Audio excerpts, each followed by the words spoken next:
Thank you, Ann Wright. You are a great leader and an inspiration to all of us. Yes. We're glad to have you among us, Amen. for sure.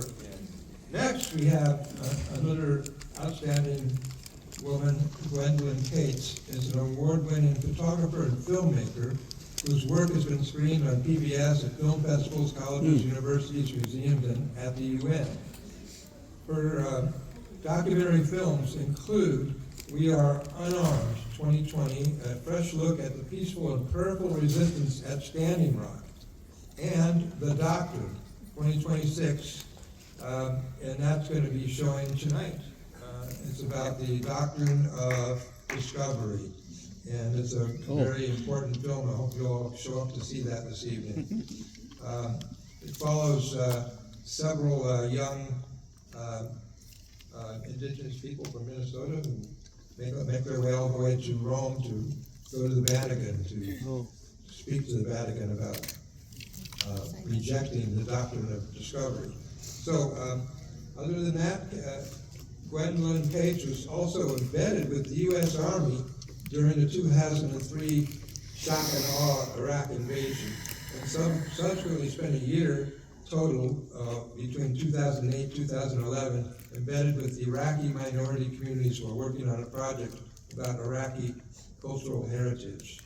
So Gwendolen, please take it away. She has a short film to share with us too. Actually, it's a short, thank you. I'm really honored to be here and to be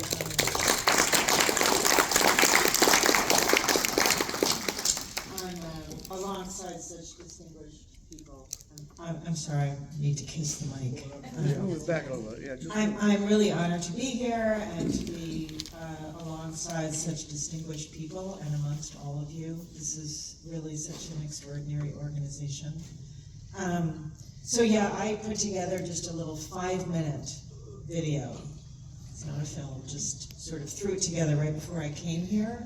That is some footage that I think is timely in that it begins with Bush and Blair hacked into the Iraqi airwaves. You know, it's actually on April 10th, 2003. And you'll hear what they say, and it's just the same BS that we said, that Trump, we're coming to save you, good, you know, people of Iran, the great Persians, we're coming to save you from this evil regime. So get ready to watch that. And then also, I wanted to talk about, so what happened is I was invited very briefly to be embedded with the military, and my journey to this began, the serendipity of my life, happened because I went to Leavenworth Prison to photograph Leonard Peltier.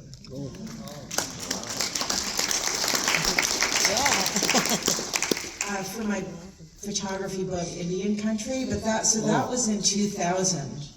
And because of that, I had an encounter with somebody there who was at the War College when I was trying to eat some chili, who had never met a photographer who was not a, news journalist or events photographer or combat photographer. That's so not who I am, and started to follow my work and magazine covers, and I was doing all of that at the time.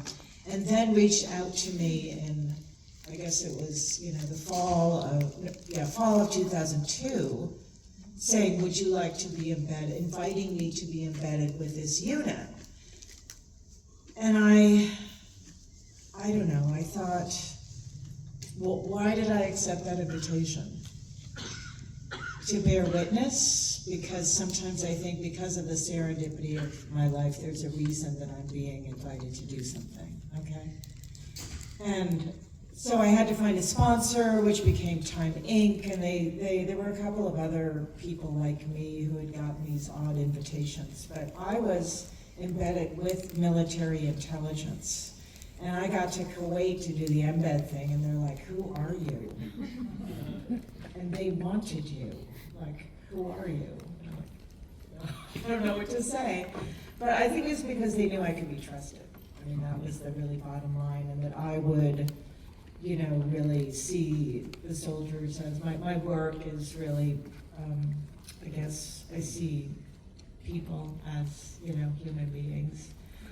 So anyway, I have thought, so I did bear witness. I've thought about how my life might be different if I hadn't gone, because of course I was never the same afterwards. And on the other hand, I would never have had the extraordinary experience of living in Iraq with Iraqi people, immersed in history and ancient Mesopotamian cultures, and for that I am deeply grateful. So it's emotionally complicated, you know? So briefly about being embedded. So I was with this unit, 165th MI, 205th MI, based in Germany, and I was living in a tent with female soldiers. And, you know, we were in Camp Virginia and drove through the highway of death. I noticed how the language and the very visual of shock and awe was, everything was so aggressively sexual, you know, like think exit, right? It looked like a rape. You know, we have that language and that mentality. It was really unsafe for female soldiers there. I won't go into it. But also, importantly, nobody had been taught about anything that we were, you know, about this country. It was Mesopotamia, you know, the cradle of Western civilization, that we were supposedly going in as friends, according to Bush and Blair, to save these good Iraqi people from Saddam. Nobody knew anything. Everybody was frightened. And so, also, again, I was with military intelligence, and once I got there, they said, this is what we're gonna do. All these people are gonna flee out of Iraq, and we're gonna set up all these areas that we're gonna be, you know, interviewing people, and none of that happened. They were completely caught off guard by shutdown. I remember a captain running up to me that night, there was a sandstorm, and saying, do you know what's going on? To me.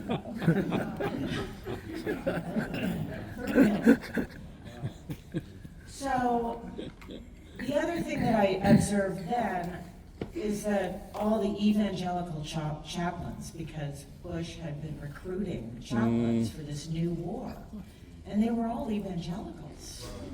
And I saw immersion baptisms happening at this Camp Virginia, and the chaplain attached to my unit was very evangelical, and there were people who did not want to go and talk, they just wanted to talk. And I was the only other option. Oh. So that was an interesting, you know, experience. I mean, I was very glad that people felt comfortable, you know, talking to me, but just to see that whole evangelical thing happening. And then evangelicals flooded in, mostly Americans, into the open borders like right away. And I have other friends like archaeologists who went to pick up the pieces of the Iraq Museum that we had promised to protect and we didn't. Again, not respecting or protecting the cultural heritage of other people, and, you know, also world Western civilization heritage. So they flooded in and they set up shop, and that's something that I really started to follow when I was there, because people there were like, this is going on, and they're very secretive and they're protected, and they're particularly in northern Iraq. Keep your eye on that. The Kurdish Autonomous Region, they have, you know, they're really they're in collaboration with the ruling government there and Israel. That's why they're our ally up there in northern Iraq, absolutely. And they were complicit in the Yazidi genocide too, absolutely. Let's watch that video. About 5 minutes. Oh boy. So what we're doing is basically rewriting the history of what is Mesopotamia is where all these original biblical traditions and history began. We are aggressively rewriting that. We are exterminating, getting rid of the people who are the caretakers of those stories like we do of indigenous people everywhere. And so please think about that, and that's what's happening in Palestine, as you know. So let's watch video.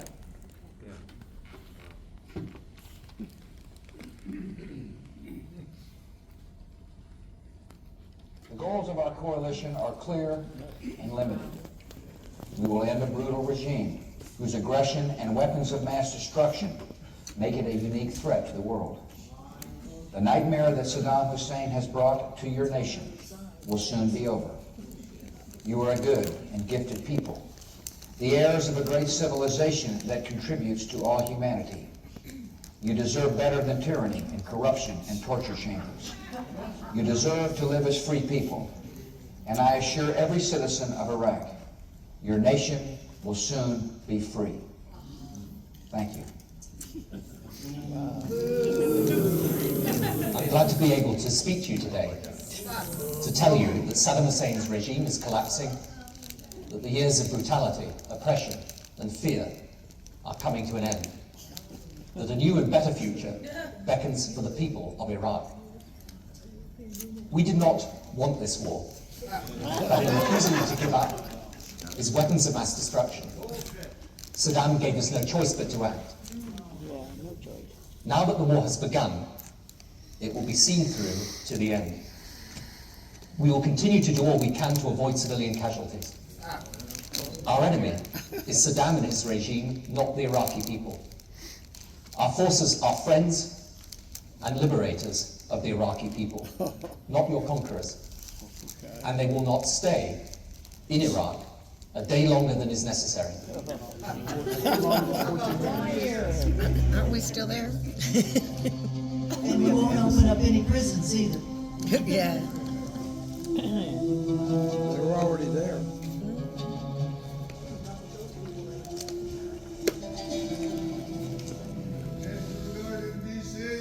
All the minorities, they were the biggest loser in Iraq. They suffered too much, and they are the indigenous people of Iraq, and nobody had paid attention to them.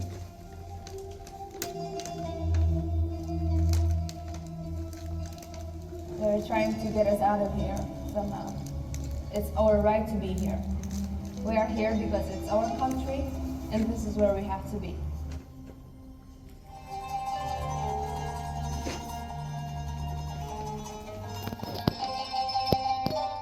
A little bit you are stressed. Pure problems or sadness, you have something in your heart. Agra. Niva Kedadana, or United, SD, Military Rosh Paresa, SD Military Rogena.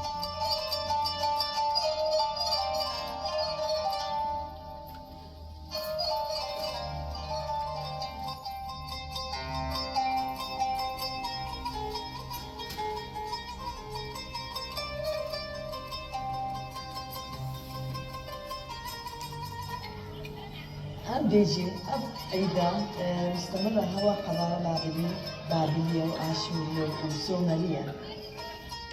They accuse us that we are worshipping the devil, but it's not right. فأصول قصديات الكنيشة الأصول الأدبية داري بالتأكيد اللي لدى كتابات دكتور العراق وكتاب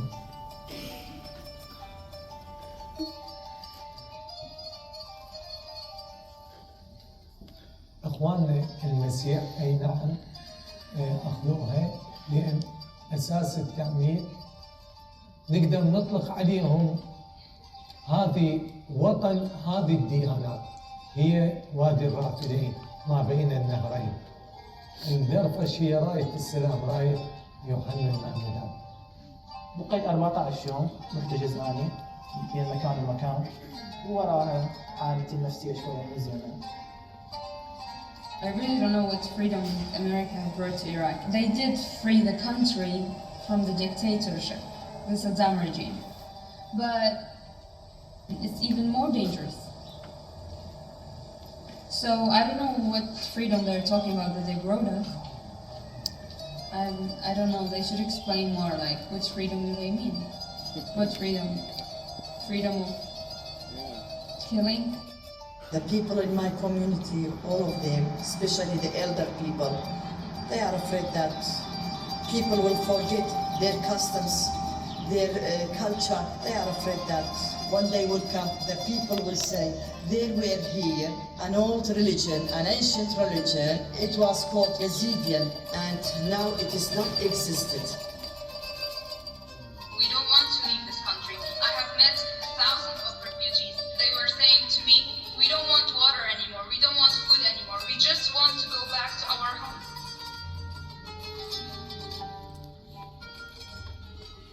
وهو التفكك وتوزيعهم وضياع حد.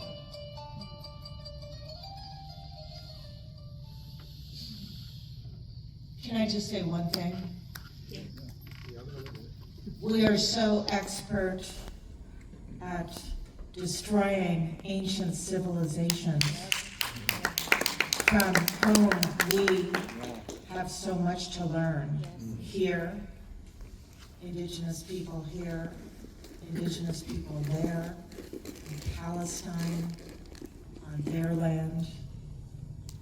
Why do we do this?